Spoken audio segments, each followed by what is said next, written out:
Now we are diving into the first variation.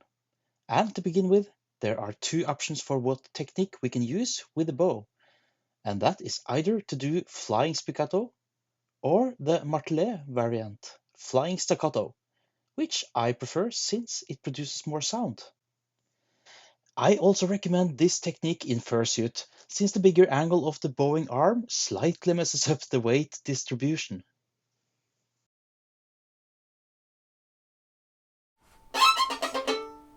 So that's the flying spiccato, but I still recommend doing the flying staccato.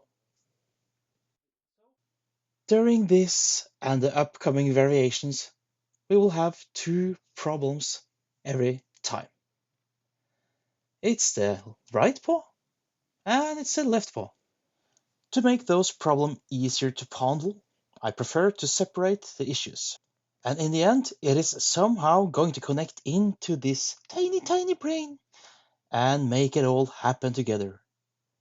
I made some exercises that address some issues we meet, aiming for one paw at a time. Let's begin with the left paw. Playing in fursuit especially, but otherwise doing Paganini, I recommend to find a way to do shifts that don't require the arm moving too much, like this. First of all, it requires precious time to do so, and as a fursuiter you will risk pulling the instrument away, since you probably don't have any chin to hold it well enough with. Simply to avoid sliding out and crushing your violin. Your very precious violin, don't do that!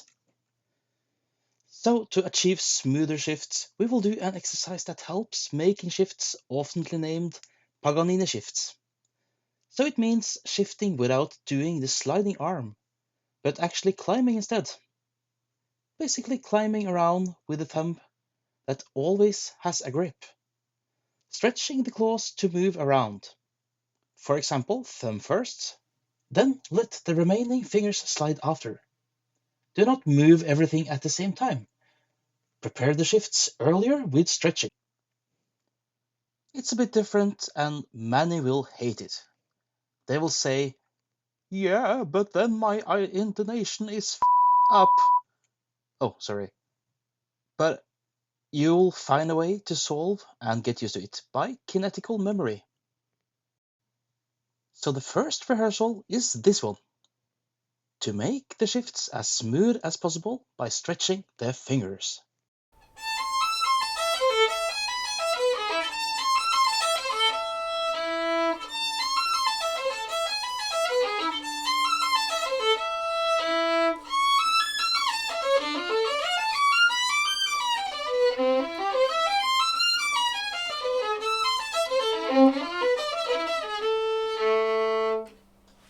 So the intonation was not perfect. I know! The main purpose of this exercise is to make the changes more organic, to stretch the fingers. Then you can add longer bowings if you want.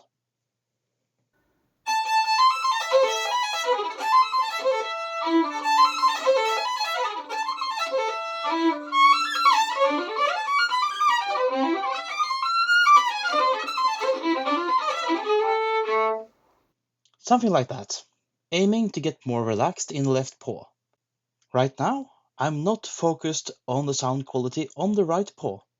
Try to ignore this so you can focus on your left paw. Yeah, work with those smooth movements. Yeah, that's nice. Yes. Bear with me. But we never get near perfect if we don't try or practice, right? Next rehearsal, molto legato. Smooth playing, both paws, but still focus on the left.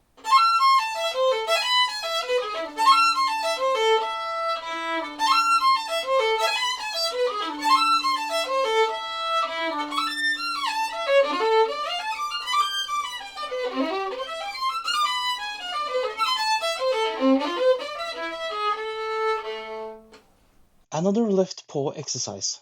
It's for the aperturas, the small decorative notes before the main notes. The aim is to get those as one grip, a fixed grip.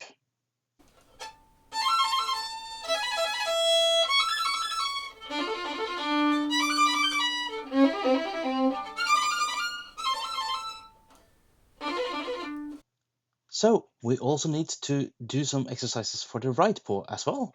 And as I told earlier on, I prefer to do it here, but you can also do it here. So at this rehearsal, you will see that I start with the softest dynamic and then increases gradually. That's a good way to develop this technique. Oh, and it's a good idea to do this with a metronome, but I don't have my metronome right now. Otherwise, it is very handy.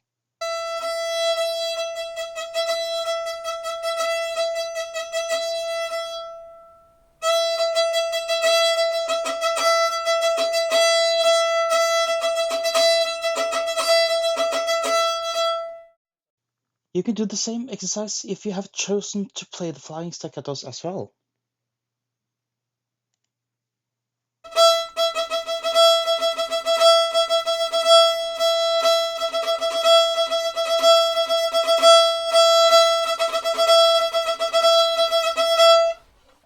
And so on. It's all about the index claw, pushing down while moving the bow up or down.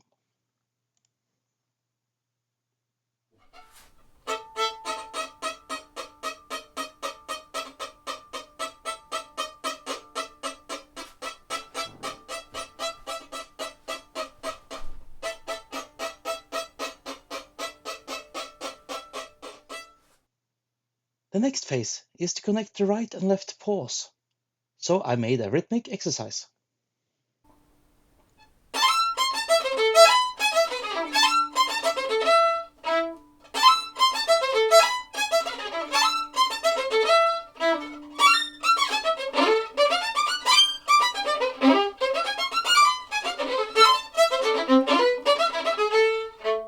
Another one.